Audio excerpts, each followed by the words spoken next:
how many people watched the debate yesterday between Trump and CNN? It was supposed to be. Oh, good. I am working on Rumble. Thank God. Rumble is actually working. So it was supposed to be a moderated town hall, of course. But because CNN just cannot help themselves, it turned into a debate between Trump and the young female debate moderator, Kaitlan. And it went so badly for CNN that they actually cut the debate short. And I thought that was funny at the time. Do you guys remember last night when we were watching it live?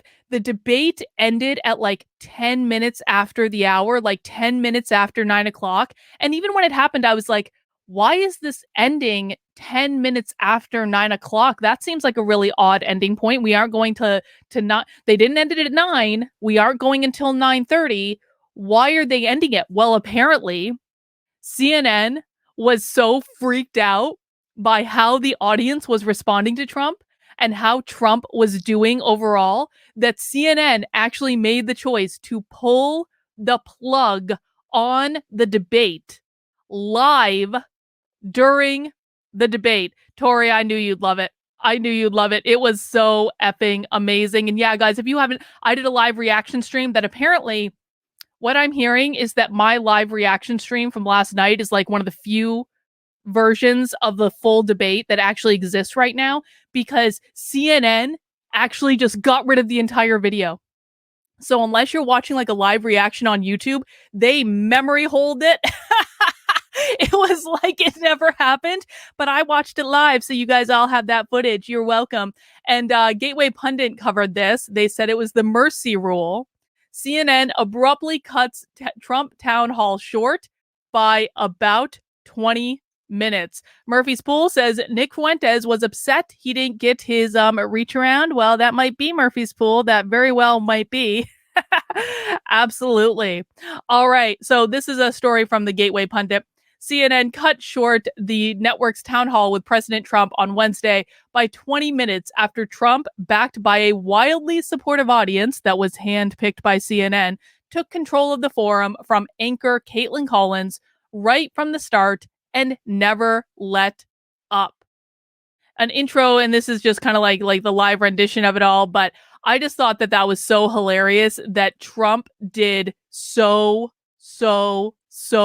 well in the debate that they were like, there's nothing there's nothing we can do. They couldn't even like finish the whole thing out. I mean, it was a bloodbath. If this is the type of thing that we can expect to see from Trump during the campaign, this is going to be one heck of an entertaining year and a half, guys. You know, I was feeling really down about politics.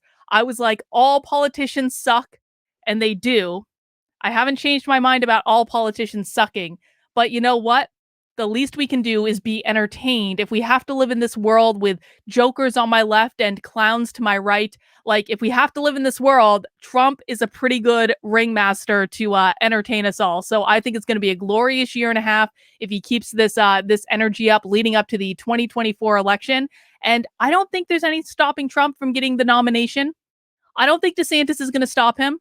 There's too much negative. Like DeSantis is coming across as very corporate and statist, and like I don't know. It's just weird. And it's not that, you know, I don't think DeSantis would be the worst thing that ever happened, but I don't think he has one stretch in this universe of catching Trump. I mean, do you guys agree with me? What do you think?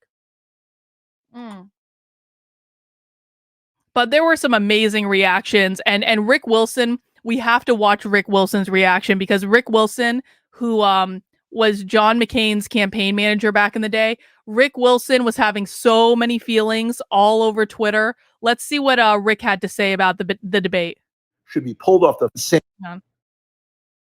We're in a break now from the presidential town hall with CNN, Kaitlan Collins, and whatever the fuck they thought they were going to get out of this, they instead have set a match to democracy once again. You are letting an insane person stand there and make people giggle and laugh when he jokes about rape.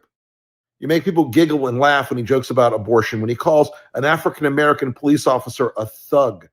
This insanity should be pulled off the fucking air. Chris Licht, you should be ashamed of yourself This is astoundingly bad for the brand of CNN. It's astoundingly bad for the country. And it's astoundingly bad, honestly, folks, for every other Republican candidate in the primaries. Wrap that shit up. It's done. You saw this tonight. You know you can't beat him on the stage. Everybody else, oars up. Time to go to work because he's going to be the nominee. This shit is unfucking believable. I've never seen anything like it.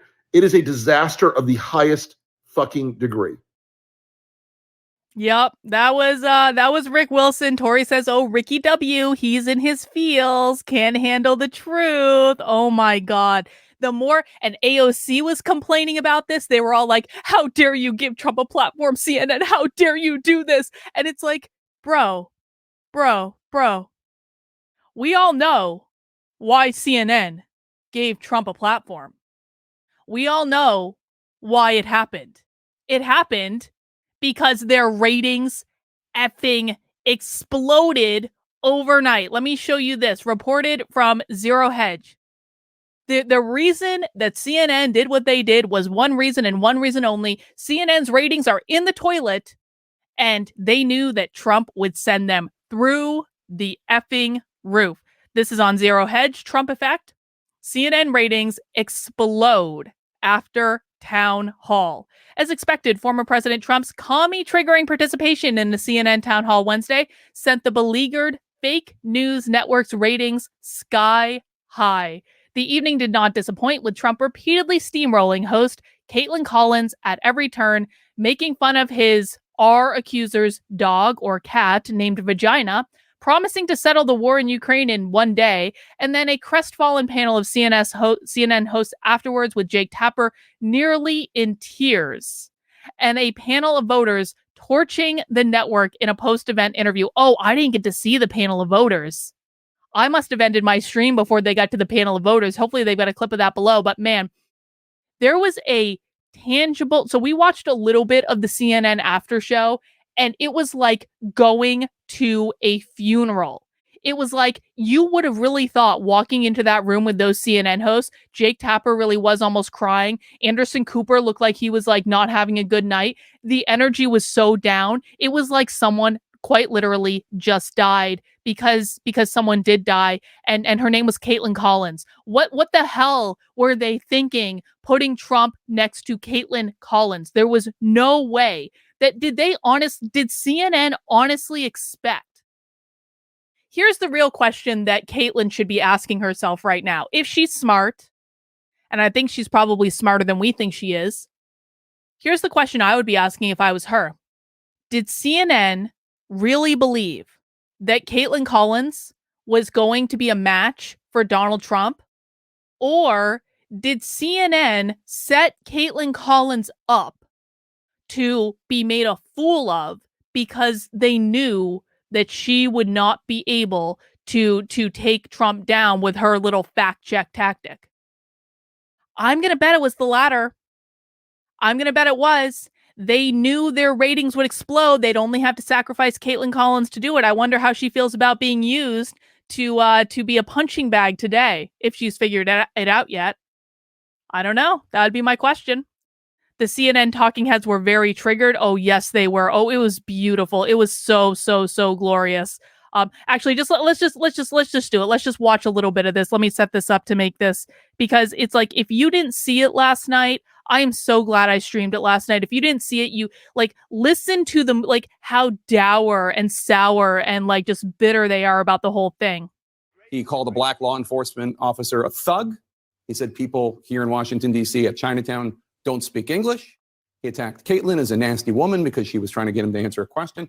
Perhaps most chillingly, the day after a 9-person jury of his peers in New York found him liable for sexual battery and defamation and ordered him to pay writer E. Jean Carroll $5 million, he made fun of her account of her sexual assault.